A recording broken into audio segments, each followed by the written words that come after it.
Oh, hey, babe. I'm sorry. Did I wake you? My nightlights went late again. I thought you'd be asleep by the time I got home. Can't sleep. Oh, did you miss me? Kidding. Kidding. Seriously, though. Don't you have an 8 a.m.? You should really try and get some rest. Anxious. Oh, sweetheart. I'm sorry. Anything in particular bothering you? Or just a stressful day? Huh. Yeah, I get it. If my fiction professor sends me one more 10-page paper, I think I might just die. Ah, can I do anything to help? Read your story. Really?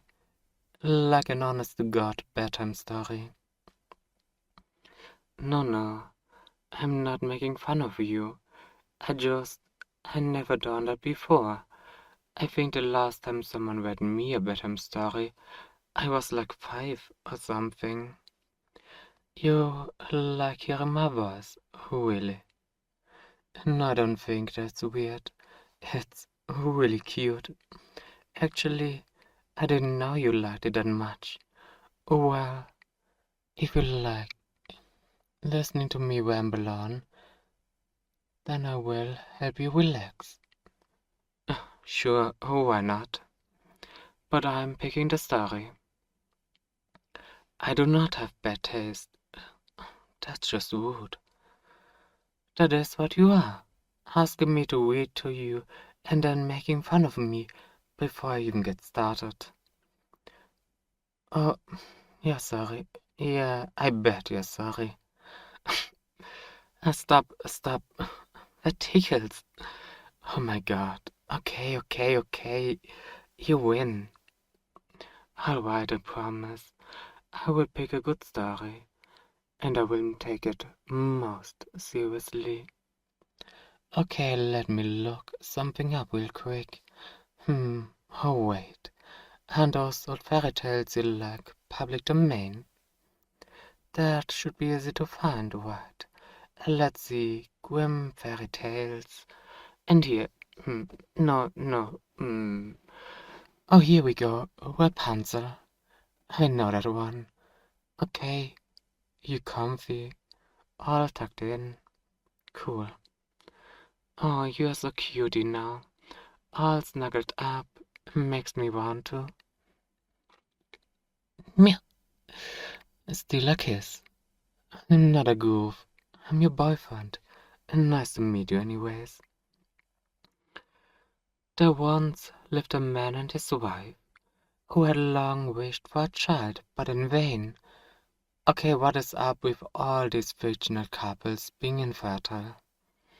No, I'm serious, like, is there something in the fairy tale water, or did medieval peasants just not eat enough, or... I'm taking this seriously. I just have some questions. Some very valid questions, Nash. Um, at least the woman believed that God would grant her desire. Now there was, at the back of her house, a little window which overlooked a beautiful garden full of the finest vegetables and flowers. But there was a high wall, and around it, and no one ventured into it, for it belonged to a witch of great might, and of whom all the world was afraid. Fair guess. Always gotta beware of witches in these kind of stories. One day the wife was standing at a window and looking into the garden. She saw a bed filled with the finest rampion and... Rampion? What the hell is a rampion? No, I need this explained, or my immersion is gonna be broken. Hang on, I'll look it up.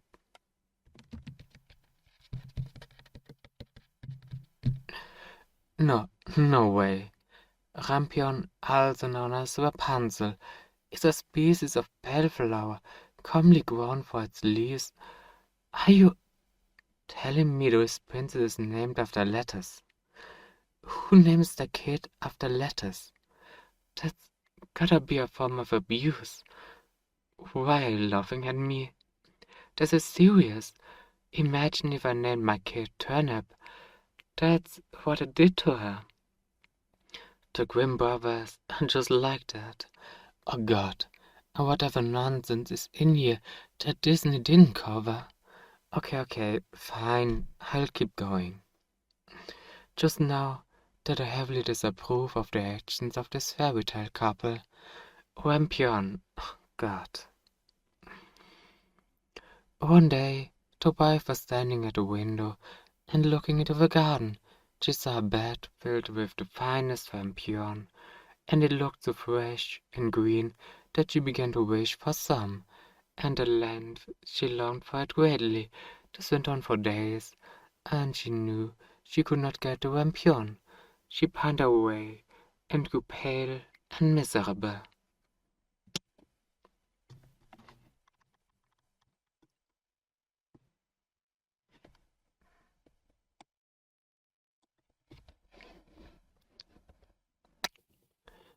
Then the man was uneasy and asked, "What is the matter, dear wife?" "Oh," she answered, "I shall surely die unless I can have some of that rampion to eat that grows in the garden at the back of our house. You know what? I wouldn't make fun of her for this, but this is exactly what you sound like when you don't eat. Oh, yes, it is. Remember the time our pizza delivery was an hour late? I thought you were gonna eat me. Anyways, the man, who loved her very much, thought to himself, rather than lose my wife, I will get some rampion, cost what it will. Ah, oh, well, that's nice. Hey, babe, if I was going to die if I didn't get a buffalo chicken wrap, would you... Hey, no hitting me with the pillow. Oh, I will take it from you, okay? So in the twilight the man climbed over the wall into the witch's garden, plucked hastily a handful of rampion, and brought it to his wife. She made a salad of it at once, and ate it to her heart's content, but she loved it so much, and it tasted so good, that the next day she longed for it twice as much as she had done before. If she was to have any rest, the man must climb over the wall once more. I think this lady has a problem. So he went into the twilight again, and as he was climbing back, he saw, all at once, the witch standing before him. He was terribly frightened as she cried, "How dare you climb over into my garden like a thief, and steal my rampion? It shall be worse for you." "Oh," answered he, "be merciful rather than just. You have only done it through necessity, for my wife saw your rampion out of the window, and became possessed with so great a longing that she would have died if she would not have had some to eat." Then the witch said, "If it's all as you say, you may have as much rampion as you like, on one condition. The child that your wife will bear must be given to me, and I will care for it like a mother." "No, do not tell me they sell this pocket for some letters." "Oh my God, they totally do. And then the witch names our letters. Oh, poor letters. We hardly knew you." Okay, I'm skipping ahead a little, or this is gonna put me to sleep. So he trades his unborn baby for some earthy greens, and then the witch takes her when she's born and names the letters, Rapunzel. And she puts her in this tall tower. Yep, now it sounds familiar. Okay, and when she wants to come in, she says, "Rapunzel, Rapunzel, let down your hair." Rapunzel had beautiful long hair that shone like gold. When she heard the voice of the witch, she would unbind the plaits of her hair and let it down below, and the witch would climb it up. After they had lived just a few years, it happened that as the king's son... Ah, here's the prince.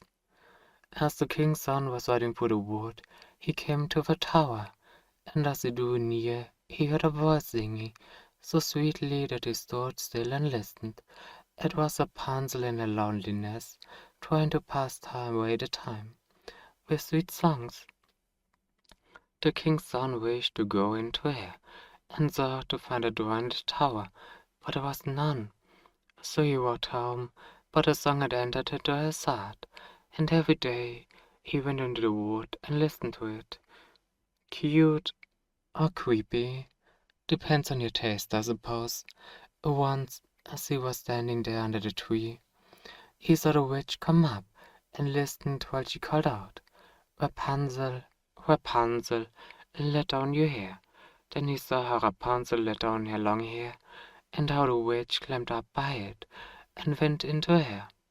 And he said to himself, since that is the ladder, I will climb it, and seek my fortune. No, I'm sorry, I'm trying. It's just, that's so creepy. Seek his fortune? What in the world? Okay, yes, I know. You're trying to sleep. Personally, I think my commentary is very additive. Thank you. Fine, I'll stop interrupting. I will try. No, that's the best you're gonna get. I will try. The next day, as soon as it began to grow dusk, the prince went to a tower and cried, Rapunzel, Rapunzel, let down your hair. And she let down her hair, and the king's son climbed up it. Rapunzel was greatly terrified when she saw that a man had come in to her, for she had never seen one before. Holy shit! But the king's son began speaking so kindly to her, and told her how singing had entered into her heart, so that he could have no peace until he had seen her herself. Then Rapunzel forgot her Pharaoh, and when he asked her to take him for her husband, and she saw that he was young and beautiful, she thought to herself, I certainly like him much better than old Mother Gothel. And she put her hand into his. What? No, I know, I said, but come on. Are you hearing this? The first man she ever meets, and he's just like, yeah, sure, this one. He's better than the evil witch, so he's good enough. My, get some standards. Oh, you poor woman. Get a better name and some standards. God, you're telling me these stories are for kids? What are they supposed to be learning from this? Avoid leafy vegetables? Okay, so she sat on to the prince. Fine, or whatever. She said, I would willingly go with thee, but I do not know how I shall get out. When you come, bring each time a silken rope, and I will make a ladder, and when it's ready I will get down by it out of the tower, and you shall take me away on your horse. They agreed that he should come to her every evening, as the old woman came in the daytime. So the witch knew nothing of all this, until once Rapunzel said to her unwittingly, Mother Gothel, how is it that you climb up here so slowly, and the king's son is with me in a moment? Oh, wait. Okay, can you just say something though? Just real quick here, please. Yes, okay. What is happening here? She comes up with this great idea to make a ladder, and I keep it all secret for how long, and then she just gives it all away. Why? I cannot just roll with it. I'm sorry. There are just too many poor writing decisions here, and things just happen. I mean, where's the character agency? Brothers Grimm do not deserve the stellar reputation if this is what all the stories are like. You know what? Whatever. I'm done trying to make sense of anything. Let's just finish this. Okay, so Rapunzel spills the beans, the witch gets all mad and, in anger, she seizes Rapunzel by her beautiful hair, and then grasping a pair of shears in her hand. Snip, snap, the beautiful locks lay on the ground, and she was so heartbroken that she took Rapunzel and put her in her desert place, where she lived in a great woe and misery. Sounds about right. The same day on which she took Rapunzel away, she went back to the tower in the evening and made fast the several locks of the hair to the window, and the king's son came and cried, Rapunzel, Rapunzel, let down your hair. Then she let the hair down, and the king's son climbed up, but instead of his dearest Rapunzel, he found a witch looking at him with wicked glittering eyes. Ah, cried she, mocking him, you came for your darling, but the sweet bird sits no longer in their nest, and sings no more. The cat has got her, and will scratch out your eyes as well. Rapunzel is lost to you. You will see her no more. The king's son was beside himself with grief, and in his agony he sprang from the tower. What the fuck? Okay, nope, not even touching that. In his agony, he sprang from the tower. He escaped with life, but the thorns on which he fell put out his eyes. Then he wandered blind through the wood, eating nothing but roots and berries, and doing nothing but lament and weep for the loss of his dearest wife. So he wandered several years in misery, until at last he came to the desert place, where Rapunzel lived with her twin children that she had born, a boy and a girl. Children, when did that happen? At first he heard a voice that he thought he knew, and when he reached the place from which it seemed to come, Rapunzel knew him, and fell on his neck and wept. And when the tears touched his eyes, they became clear again, and he could see with them as well as ever.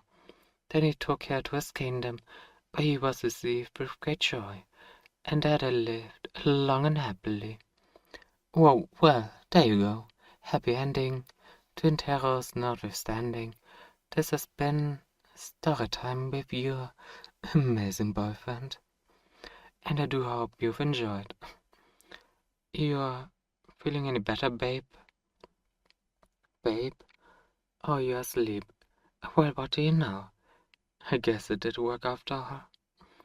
Ah, come here, sweetheart. You're so warm. If it gets you to sleep this peacefully, I guess I will have to read you more often. Maybe something a little more modern next time, though. I will never look at letters the same anyway. Good night, sweetheart. Sleep well.